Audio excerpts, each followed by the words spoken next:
तो दोस्तों आज फिर से मैंने कसम तोड़ दी, क्योंकि मैं तो मन ही मन में कसम खाती हूँ कि आगे से कोई भी प्लान्स मैं परचेस नहीं करूँगी, लेकिन फिर भी वो कसम टूट ही गए हैं।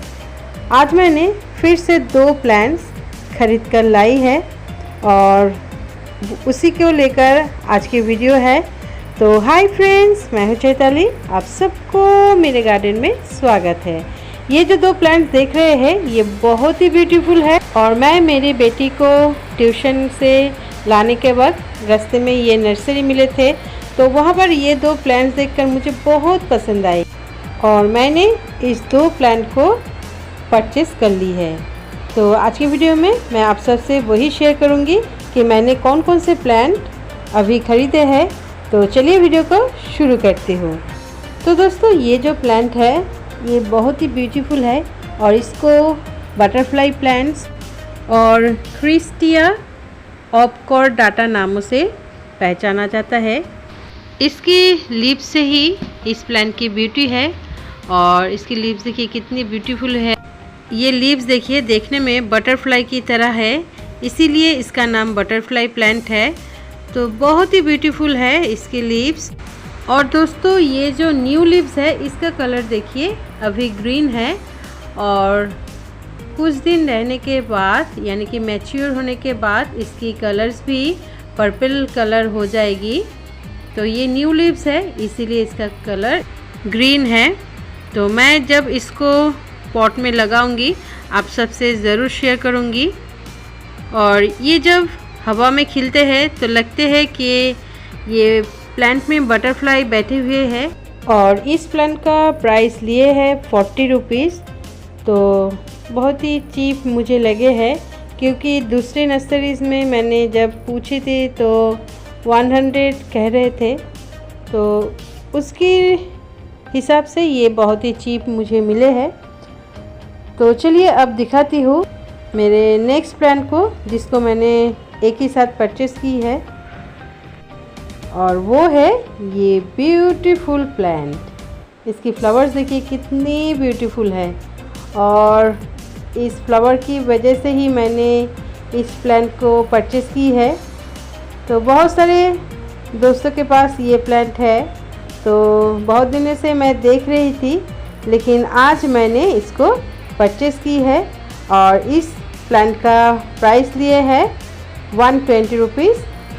और ये एक फ्लावरिंग प्लांट है, इसका नाम है चाइनीज़ लैंटर्न हिबिस्कस और इसे रेड वेन, विंटर चेरी, घंटा जबा, लैंटर्न जबा और आबूटिलन पिक्टम के नामों से जाना जाता है। इसका साइंटिफिक नेम है आबूटिलन पिक्टम और ये हमारे गार्डन के लिए एक ऑर्नामेंटल प्लांट है। इस प्लांट में साल भर फ्लावरिंग होते हैं।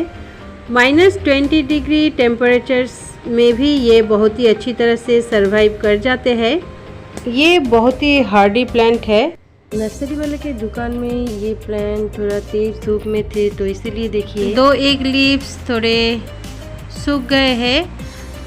और ये देखिए इसकी फ्लावर्स के अंदर की साइड कितनी ब्यूटीफुल है और लैंटर्न की तरह ये प्लांट में झूलते हैं, इसीलिए इसका नाम लैंटर्न हिबिस्कस हुए है। और ये माल्वेशिया फैमिली से बिलोंग करते हैं और इस प्लांट की नेटिव है साउदर्न ब्राज़ील, अर्जेंटीना, पैराग्वे और उरुग्वे। और दोस्तों ये जो फ्लावर्स है इसके कई सारे रंग होते हैं, जैसे कि पिंक, वाइट, येलो, ऑरेंज और रेड। मेरे ये जो फ्लावर है ये ऑरेंज में है। और देखिए दोस्तों ये जो फ्लावर है इसकी चारों तरफ से वेन जैसे दिख रहे हैं, इसीलिए इस प्लांट का नाम रेड वेन भी पड़े है। और दोस्तों ये जो आबूटिलन प्लांट है इसकी हाइट 15 फीट तक बढ़ते हैं। अगर आप इसको प्रून करके रखते हैं तो चारों तरफ पूरे बुशी बन जाते हैं और बहुत सारे फ्लावर्स इनमें खिलते हैं एक साथ, तो देखने में बहुत ही ब्यूटीफुल लगते हैं। स्क्रीन पर दोस्तों आप लोग उस प्लांट की पिक्चर देख रहे हैं, तो देखिए कितने सारे फ्लावर्स एक साथ खिले हैं और कितने ब्यूटीफुल लग रहे हैं ये प्लांट। तो चलिए दोस्तों अब इसकी सनलाइट के बारे में जानते हैं। आबूटिलॉन प्लांट को तेज धूप बिल्कुल पसंद नहीं है। तेज धूप में इसके पत्ते पूरे बर्न हो जाते हैं, तो इसलिए इस प्लांट को थोड़ा सा शेडी एरिया में रखना है। जहाँ पर सेमी शेड है उस जगह पर भी रख सकते हैं, या आपके गार्डन में जो बिग प्लांट है उसके नीचे भी रख सकते हैं, और आप बालकनी में भी रख सकते हैं जहाँ पर 2-3 घंटे के धूप आते हैं। तो हल्का धूप ही इस प्लांट को चाहिए, और ज़्यादा धूप इस प्लांट के लिए हानिकारक होते हैं, क्योंकि तेज़ धूप में इसके पत्ते पूरे बर्न हो जाते हैं और लीव्स पूरे प्लांट से झड़ जाते हैं और इसके बर्ड्स भी झड़ जाते हैं। लेकिन दोस्तों विंटर सीजन में इस आबूटिलॉन प्लांट को फुल सनलाइट में ही रखना है, क्योंकि विंटर सीजन में तेज़ धूप नहीं रहते हैं। जितने भी धूप रहते हैं वो इस प्लांट को बहुत ही पसंद है, इसीलिए विंटर सीजन में फुल सनलाइट इस प्लांट को देनी चाहिए। और दोस्तों मैंने ये जो प्लांट को ख़रीदे हैं, ये देखिए एक ब्रांच है और नीचे से 2 ब्रांच और भी दोनों साइड से निकले हैं, तो ऊपर की तरफ ये जा रहे हैं। तो ऊपर और एक ब्रांच है, तो मैं अगर ऊपर से इसको कट कर देती हूँ तो ये प्लांट नीचे से पूरे बुशी बन जाएंगे। तो मैं ऊपर का जो हिस्सा है उससे मैं अलग से और एक पॉट बना सकती हूँ इसकी कटिंग्स को ग्रो करके। तो दोस्तों मैं वो बाद में करूँ, तब मैं आप सबको ज़रूर शेयर करूँगी, क्योंकि मैं इस प्लांट को बुशी बनाना चाहती हूँ, क्योंकि बुशी में बहुत ही अच्छे इनमें फ्लावरिंग होते हैं और देखने में तो बहुत ही ब्यूटीफुल लगते हैं। तो चलिए दोस्तों अब सॉइल की बात कर लेते हैं कि किस तरह की सॉइल इस प्लांट को पसंद है। आबूटिलॉन प्लांट को मॉइस्चर युक्त मिट्टी बहुत पसंद है, और वो अगर रिच सॉइल हो तो उसमें फ्लावरिंग बहुत ही अच्छी होगी। और मिट्टी को ऐसे तैयार करना है कि वो वेल ड्रेन्ड हो, इसलिए मैं जब इस प्लांट को लगाऊंगी आप सबको ज़रूर शेयर करूंगी। इसके लिए मुझे 40% गार्डन सॉइल, 30% सैंड और कोकोपीट भी दे सकते हैं, और 20% कंपोस्ट और 10% मैं लूँगी हॉर्न डस्ट, बोन डस्ट और नीम खली, ये एक साथ मिलाकर। तो इससे ही मिट्टी बहुत ही अच्छी तरह से वेल ड्रेन्ड बनते हैं। मिट्टी मॉइस्ट रहते हैं लेकिन पानी जमा नहीं रहते हैं।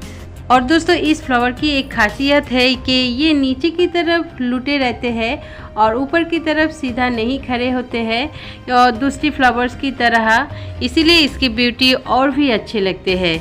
और दोस्तों ये फ्लावर 3 से 4 दिन तक प्लांट में बने रहते हैं, तो देखने में भी बहुत ही खूबसूरत लगते हैं। और दोस्तों लैंटर्न हिबिस्कस प्लांट की सीड्स भी बनते हैं। सीड से भी न्यू प्लांट ग्रो किया जा सकता है और कटिंग से भी इसकी न्यू प्लांट ग्रो किया जा सकता है। और दोस्तों इसकी हॉरिजॉन्टली स्टेम ग्रो होते हैं, तो मिट्टी के अंदर राइजोम होते हैं, उससे भी इसकी प्रोपगेशन होता है, न्यू ब्रांचेस निकलते हैं उसी स्टेम से। तो इस तरह भी प्रोपगेशन होते हैं इस आबूटिलॉन प्लांट की। तो दोस्तों अब चलिए जान लेते हैं वाटर के बारे में। तो दोस्तों मैंने पहले ही कहा है कि मॉइस्ट मिट्टी इसको पसंद है, लेकिन ओवर वाटरिंग पसंद नहीं है, इसलिए इस प्लांट को ओवर वाटरिंग कभी भी मत कीजिए, क्योंकि आबूटिलॉन पिक्टम प्लांट को ज़्यादा पानी बिल्कुल पसंद नहीं है। जब आप देखेंगे कि पॉट की मिट्टी ऊपर से पूरे सूख गए हैं, तभी आप इस प्लांट में पानी दीजिएगा, तो देखेंगे आपके प्लांट सालों साल इसी तरह ही फ्लावरिंग करते ही रहेगी। तो दोस्तों मैंने तो आज ही इसको परचेस की है, लेकिन उसके पहले बहुत सारी इन्फॉर्मेशन मैंने नर्सरी वाले से ले ली थी, तो ही आप सबसे वो शेयर कर दी है। तो जब मैं इसको मेरे गार्डन में पॉट में ग्रो करूँगी, तब ज़रूर आप सबसे फिर से शेयर करूँगी कि किस तरह से इस आबूटिलॉन पिक्टम प्लांट को ग्रो करना है। तो आज के लिए बस इतना ही। अगर आपको ये वीडियो पसंद आते हैं तो प्लीज़ मुझे एक लाइक और कमेंट्स कीजिएगा, और जो लोग पहली बार मेरे चैनल पर आ रहे हैं वो लोग प्लीज़ मेरे चैनल को सब्सक्राइब कर लीजिएगा, और सब्सक्राइब बटन के नीचे जो बेल आइकन है उसे दबाना मत भूलिएगा, क्योंकि वो दबा देने से मेरे जितने भी वीडियोज़ आगे आने वाले हैं वो आपके पास सबसे पहले पहुँच जाएगी। और मेरे वीडियो को एंड तक देखने के लिए आप सबको मेरी तरफ से big big big thank you. Happy gardening.